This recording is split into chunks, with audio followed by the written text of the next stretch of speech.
Tadi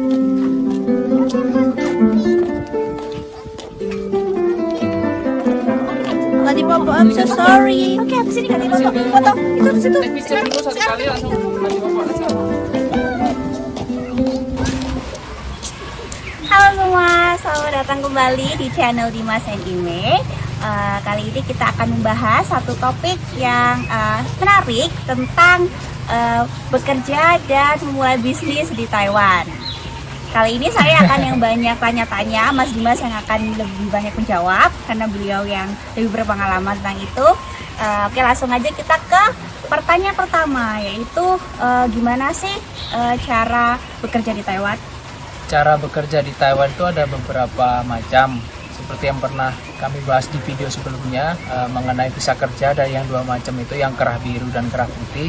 Bisa dengan itu, bisa juga dengan cara berbisnis. Nah, berbisnis itu juga berbagai macam cara, misalnya bisa dengan bisnis yang kecil-kecilan, antar kita saling muamalah atau saling jual beli dengan teman kita sendiri, atau dengan sesama orang Indonesia yang di Taiwan, dan berbagai macam.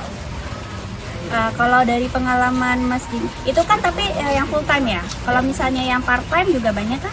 Ya, yang part time juga banyak. Jadi kalau untuk part time itu kita bisa, kalau misalnya teman-teman mahasiswa atau yang mencari, atau teman-teman yang bekerja di pabrik pun kadang-kadang juga ketika tidak ada pekerjaan di hari libur juga kadang-kadang part time di warung Indonesia atau di kebanyakan di warung Indonesia di hari Sabtu Minggu.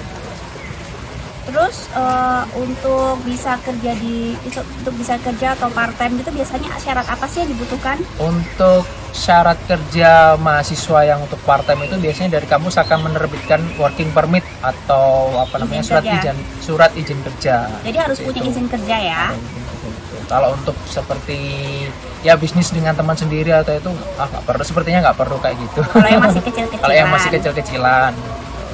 Terus perlu bahasa Mandarin kan?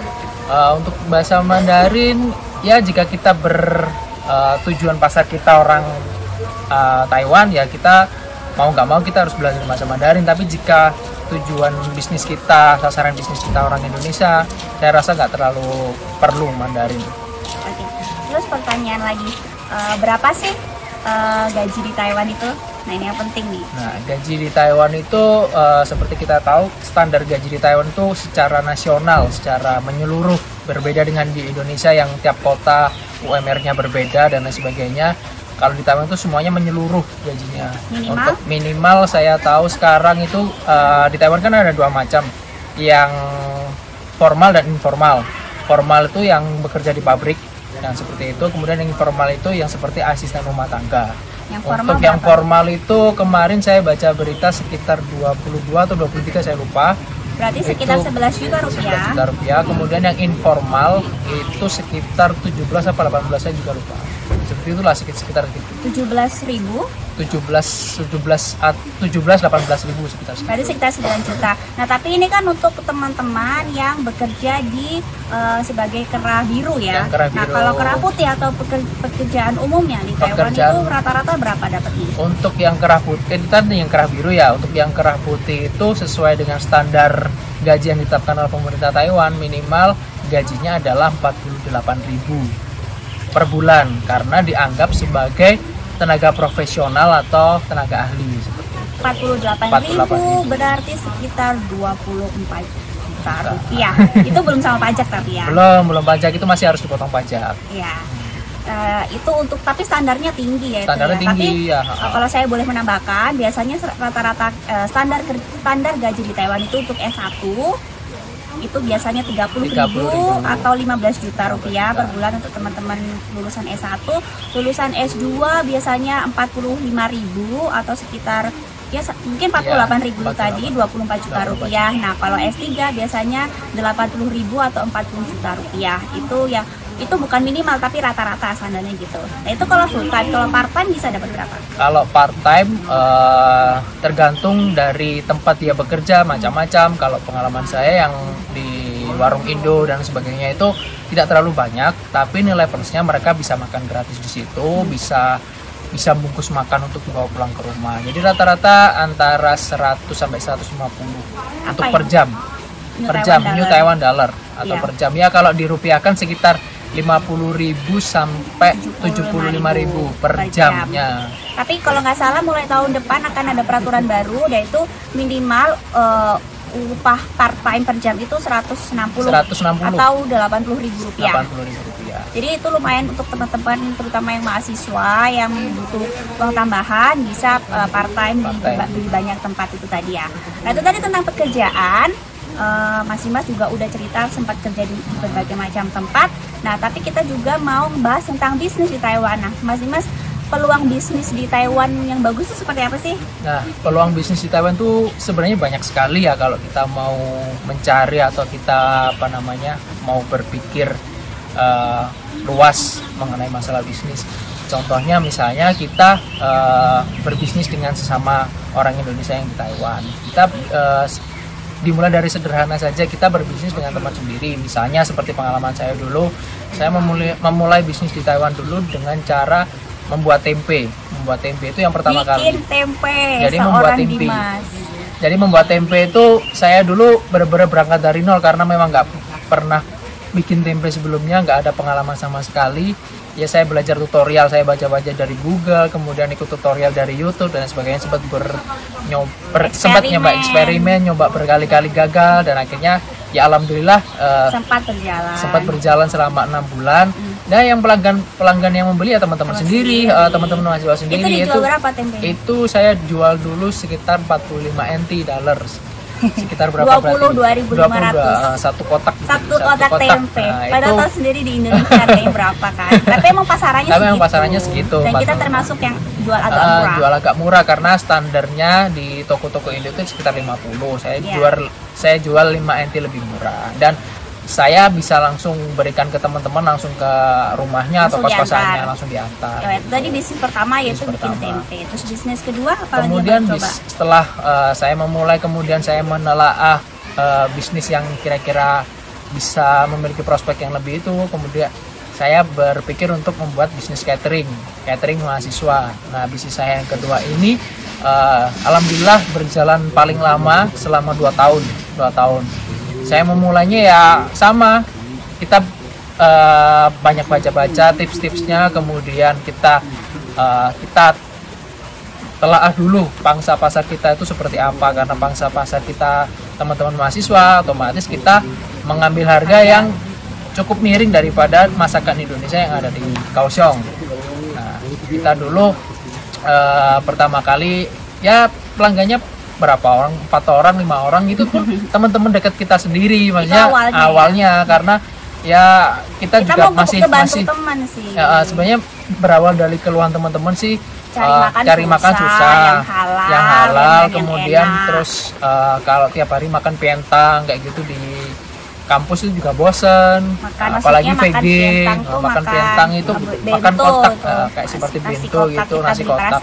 Itu biasanya di Taiwan seperti itu kan, itu kurang cocok dan juga pilihannya pun terbatas. Kadang-kadang ya pilihannya yang teman-teman yang bisa makan ya hanya 2 macam, kalau nggak vegetarian ya seafood. Akhirnya teman-teman bosen ya, berawal dari itu kita ada ide, bagaimana kalau kita bantu teman-teman agar ada variasi makanan gitu. Waktu itu dijualnya berapaan? Kita dulu jualnya ada 2 macam. Kalau yang pakai nasi itu 70 NT dollar, sekitar 35.000. Kalau nggak pakai nasi 60 NT dollar atau sekitar 30.000. Ya itu emang ya, tapi memang harga standar sih. Memang harga sekitar itu nggak terlalu mahal juga sih, itu langsung murah. Iya.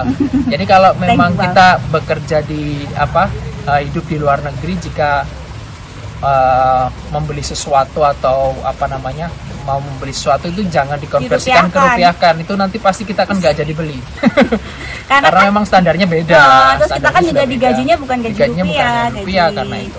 Dan untuk harga segitu bagi kantong mahasiswa sangat-sangat irit menurut mereka. Itu sempat sebagus apa bisnisnya catering? Ya itu bagus sekali. Untuk rekor selama 2 tahun kami berbisnis itu pernah satu hari kita sampai 70-80 orderan. Dan itu bayangkan. Sayang. Dan kita benar-benar mengerjakan itu berdua. Kita mengerjakan berdua. Jadi kita mengakalinya dengan cara seperti ini. Menu-menunya kan kita Senin sampai hari Kamis. Kita udah bikin menu kita bikin menu dulu, kita tawarkan, kemudian kita share di grup Line. Kita kumpulkan teman-teman yang berminat, teman-teman mahasiswa dari kampus ini dan kampus ini, kita kumpulkan siapa yang berminat. Nah, kemudian kita posting tiap akhir pekan, kemudian kita list berapa orang yang akan pesan. Gitu. Misalnya hari Senin menunya ayam goreng, sayur urap dan balado terong misalnya, seperti itu. Kita salah satu contohnya gitu. Nanti berapa orang yang pesan, ada yang pakai nasi atau enggak, kita list. Nah, gitu. Terus yang ngatur siapa? Terus yang kita sistem kerjanya begini. Jadi kita cateringnya untuk makan siang ketika teman-teman lagi di kampus. Sehari sekali. Sehari 1 kali untuk siang hari untuk makan siang. Jadi saya langsung setelah mengeksekusinya pagi hari, saya langsung ngedrop atau meletakkan di masing-masing kampus sebelum jam makan siang. Itu tadi tentang bisnis catering. Selanjutnya ini yang banyak teman-teman tahu, Mas Dimas tahu dari mana, yaitu tentang bisnis kurir antar atau Bang Gojek. Itu kayaknya lebih banyak yang penasaran tentang ini. Bisa ceritakan gimana awal mulanya mulai bisnis ini gimana? Jadi awal mulanya itu karena setelah 3 tahun ya, itu kan ada rencana kami membawa anak kami ke Taiwan. Terus kami berpikir usaha catering ini jika kami akan teruskan, kami akan memiliki menghabiskan banyak waktu ya. Karena dulu saya mengelola bisnis catering berdua dengan istri, otomatis waktu untuk anak kami jelas akan berkurang. Saya berpikir harus mencari bisnis lain yang nggak mengganggu waktu istri saya yang harus merawat anak dan lain sebagainya. Saya berpikir gimana ya biar itu. Akhirnya muncul ide itu, sebenarnya idenya itu muncul begitu aja sih. Ketika itu ada teman yang minta bantuan, Mas minta cariin kerja dong. Saya nggak ada kerjaan. Ya udah coba aku pikir dulu ya. Akhirnya ada ide bisnis itu. Gimana kalau jadi kurir antar aja di warung-warung Indo, atau kita bantu teman-teman teman-teman dari Indonesia, mbak TKW dan mas-mas TKI yang butuh bantuan, kan mereka tidak selalu bisa keluar untuk beli masakan Indo dan belanja kebutuhan karena memang kesibukan kerja mereka kan padat sekali. Iya. Terus sistemnya gimana? Jadi awalnya dulu saya sistemnya mandiri, karena dulu saya bekerja sendiri. Saya berpikirnya begini, saya harus mencari rumah makan atau tempat yang bisa menaungi saya. Akhirnya saya memilih Ibu Cenlili, karena saya saya sudah akrab dengan beliau. Akhirnya saya berbicara banyak, kemudian sharing-sharing dengan beliau, kemudian kita menerapkan masalah ongkir dan lain sebagainya. Saya diskusi dengan ibu gimana ongkirnya, gimana, kayaknya bisa berdiri secara bertahap lah. Dulu awalnya mungkin 1 hari saya bisa cuma nganter 2 atau 3 orang gitu. Lama-lama semakin lama semakin banyak yang itu. Rekor berapa? Saya pernah itu waktu ketika Konien atau Imlek, hari Imlek itu pernah saya sampai harus izin dari tempat saya yang online shop itu, bolos demi bisa melayani teman-teman yang minta bantuan untuk antar makanan dan belanja dan sebagainya. Itu 1 hari bisa, saya ingatnya sekitar 25 kali antar. 25 antar. Berarti pemasukannya hari itu berapa? Kalau boleh jujur di atas 3.000 NT 1 hari. Di atas sehari di atas 3.000 NT. Jadi di 1 hari 1,5 juta rupiah. Hampir 2 juta. Hampir 2 juta rupiah. Itu tapi memang nggak ada istirahat. Saya istirahatnya cuma makan dan sholat. Itu pun nggak sampai 15 menit. Sholatnya 5 menit, makannya nggak sampai 5 menit, cepet-cepet harus berangkat lagi. Jadi itu sampai malam. Itu bisnis yang paling membuat saya cukup terkenal di Taiwan kan bisnis itu. Kemudian karena saking banyaknya permintaan dari teman-teman dan saya punya komitmen dengan anak dan istri, saya harus di rumah sebelum jam 5 sore, sedangkan teman-teman itu juga ada yang meminta diantar malam hari. Kemudian saya mengajak teman 3 orang sampai 3 orang, dan alhamdulillah dengan bisnis ini saya bisa membantu teman-teman yang lainnya juga butuh pekerjaan. Ini sampai saat ini masih ada? Sampai saat ini masih berjalan alhamdulillah, dan ketika saya sudah berada di Indonesia pun bisnisnya masih terus berjalan, masih bisa, dan semoga nanti bisnisnya terus akan berjalan untuk teman-teman selanjutnya yang membutuhkan pekerjaan, terutama mahasiswa-mahasiswa yang membutuhkan pekerjaan part-time tambahan. Oke, menarik sekali tentang pengalaman Mas Dimas berbisnis macam-macam. Jadi intinya kita tinggal pintar-pintar aja melihat peluang yang ada di sekitaran. Nggak perlu susah-susah cari bisnisnya, kita sesuaikan aja dengan pasar yang kita bisa jangkau, yaitu teman-teman dari Indonesia. Misalnya kita cukupi aja kebutuhan dari mereka. Yang pertama tadi, kalau kangen tempe, kita bikinkan tempe. Kalau kangen masakan Indonesia, kita masakan Indonesia. Butuh macam-macam, kita antarkan. Nah, dari sekian pengalaman bisnis saya selama di Taiwan itu, poin utama dari bisnis nomor 1 yang paling penting adalah kita harus banyak-banyak silaturahmi. Itu yang paling penting. Silaturahmi adalah bukan salah satu poin utama dan kunci kita membuka pintu rezeki itu dari silaturahmi. Jadi kita banyak-banyak berkumpul dengan seseorang, kita berhubungan baik dengan seseorang, kita menjalin hubungan yang bagus, tidak pernah tidak berpikir membenci seseorang atau yang jelas itu adalah pintu rezeki awalnya adalah silaturahmi, dan itu sudah ada dalam ajaran agama. Oke, terima kasih atas sharing-sharingnya Mas Dimas. Kalau gitu kita cukupi dulu video kali ini, kita ketemu lagi di video selanjutnya. Bye-bye.